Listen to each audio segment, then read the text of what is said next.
कि जब आप शेर के शिकार के लिए निकलते हो तो बल्ला इस्तेमाल नहीं होता, तीर ही काम आता है।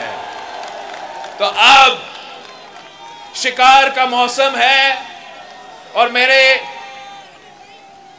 शिकार का मौसम है और हमने इस शेर का शिकार करवाना है।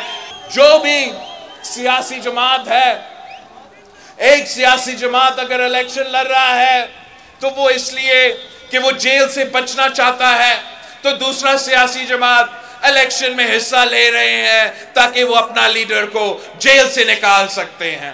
पीपल्स पार्टी ही वो वाहिद जमात है, वो वाहिद सियासी जमात है जो इश्यूज की वजह से, जो इस मुल्क के जो मसाइल हैं उनकी वजह से हम इलेक्शन लड़ रहे हैं।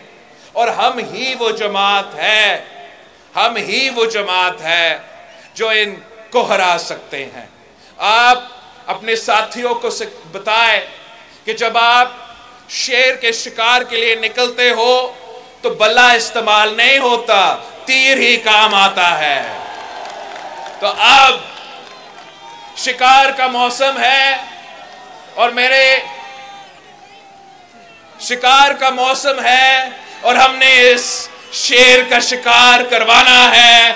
आपने फरवरी 8 को तीर पे तप्पा लगा के ये साबित करना है कि आज भी भुट्टो जिंदा है, कल भी भुट्टो जिंदा था।